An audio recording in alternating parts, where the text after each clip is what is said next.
नमस्कार दोस्तों। आप देख रहे हैं नमस्ते दिल्ली और मैं हूं वीरेंद्र गुप्ता।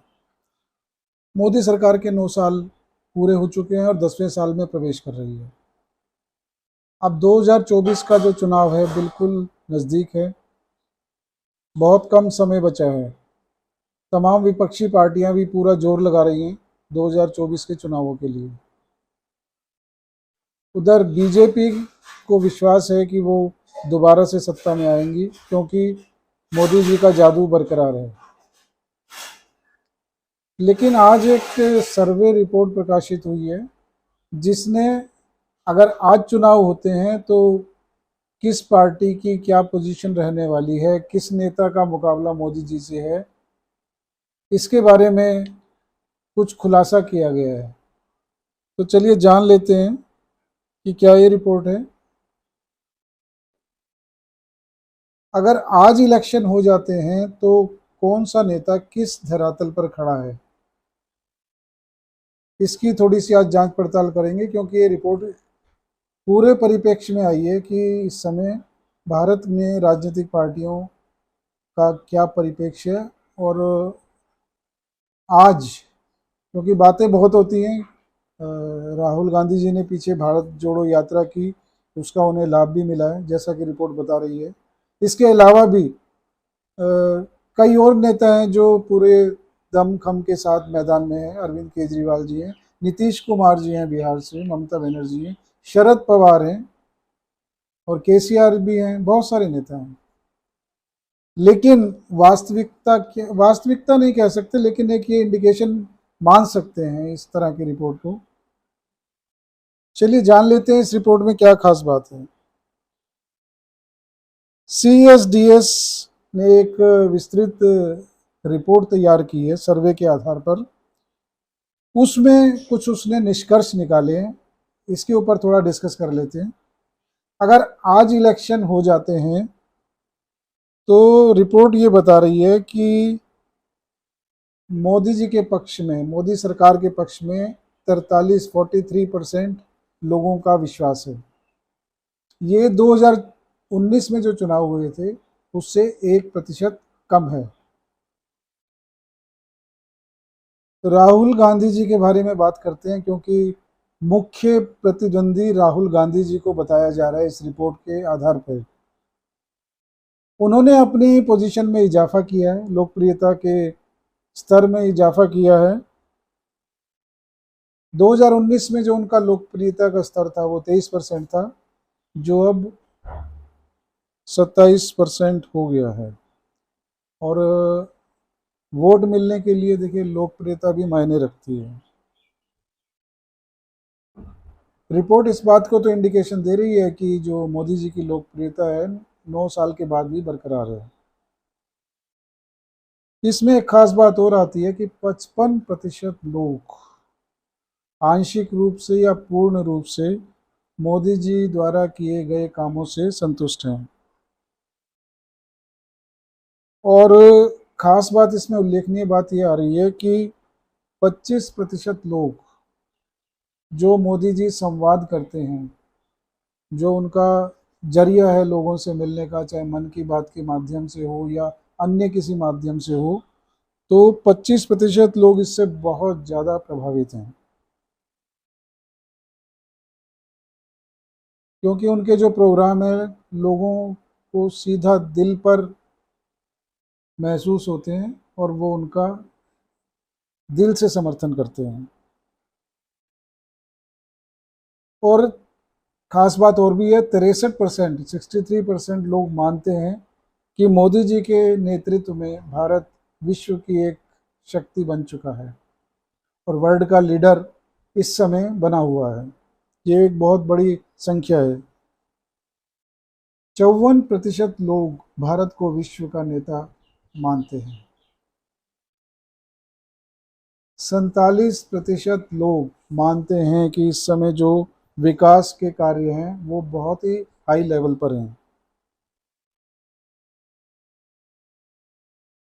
इसमें एक जो बात उभर कर आ रही है कि जो शहरी और मध्यम वर्ग है, मिडिल क्लास, उनका अटूट समर्थन मोदी जी के पक्ष में जाता हुआ दिख रहा है।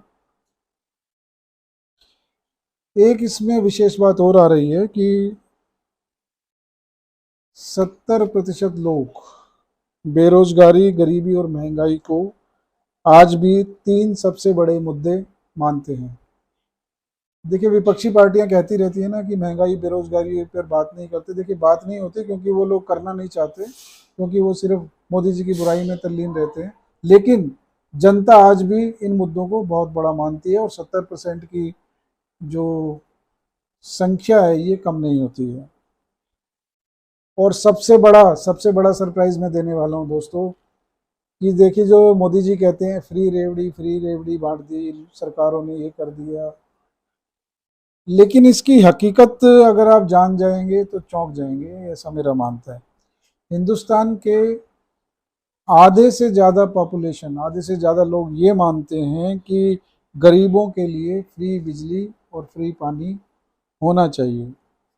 और जैसा कि आप जानते हैं कि पिछले जो इलेक्शन हुए हैं विधानसभा के, वो आम आदमी पार्टी ने या कांग्रेस ने फ्री का वायदा करके ही जीते हैं। और जो मोदी जी के लिए कुछ खतरे की बातें हैं, ये देखिए खतरे की तो हैं बातें, इसके अलावा भी देखिए कुछ फैक्टर हैं। 38% लोग मानते हैं कि देश के विकास से सबको फायदा मिला है, जबकि 36% लोग ये मानते हैं, ये भी कोई कम संख्या नहीं है, 36% ये मानते हैं कि सिर्फ अमीरों को फायदा मिला है। और यही फर्क आता है देखिए इंडिया की और भारत की सोच का। इसमें देखिए कुछ बातें निकल कर आ रही हैं कि जो भारत जोड़ो यात्रा की राहुल गांधी ने, उसका उन्हें स्पष्ट रूप से फायदा मिला है। और इस समय राहुल गांधी मोदी जी के सामने उनके प्रतिद्वंदी के रूप में खड़े हैं। और जो उनका सपोर्ट है लोकप्रियता के क्रम में अगर उन्हें देखा जाए तो इस समय 34% सपोर्ट के साथ अरविंद केजरीवाल जी से आगे हो गए हैं। अरविंद केजरीवाल जी का भी मैं बता देता हूं, जहां उन्हें 20% की लोकप्रियता हासिल थी, अब वो खिसक कर 16% की रह गई है।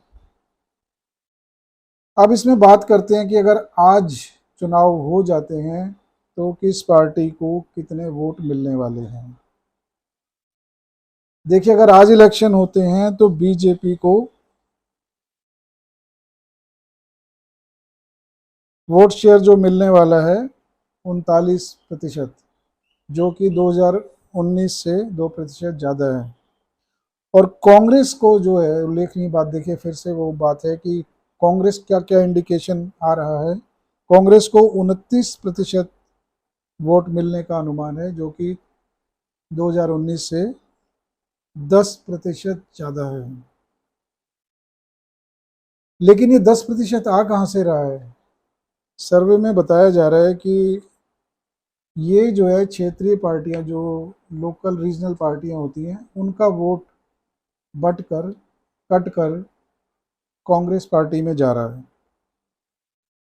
आज क्षेत्रीय पार्टियों का वोट शेयर 28% आ रहा है 2019 में। 2019 में 43% था। देखिए, 43% 2019 का था, आज 28% रह गया है। अगर हम पूरे इतिहास में जाएं, जब से देखिए देश आज़ाद हुआ है उसके बाद से अब तक इनका क्या पैटर्न रहा है, उसको भी गौर कर लेते हैं।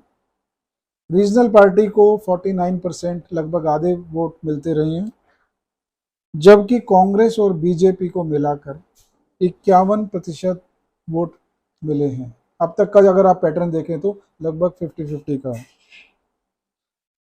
ये पैटर्न है 1952 से लेकर 2019 तक का। अब इसका देखिए निष्कर्ष ये निकल कर आ रहा है कि 43% लोग चाहते हैं कि एनडीए को एक बार और मौका मिले, लेकिन 38% बोलते हैं नो, नहीं मिलना चाहिए। और यही बीजेपी के लिए चिंता का विषय है। देखिए, ये तो कहना पड़ेगा कि मोदी जी की लोकप्रियता बरकरार है, अब देखना ये है कि क्या मोदी जी बीजेपी की नैया 2024 में पार लगाएंगे या उन्हें राहुल गांधी जी कड़ी टक्कर देने वाले हैं। ये तो समय बताएगा। चलिए मिलेंगे फिर नए मुद्दे के साथ, तब तक के लिए नमस्कार।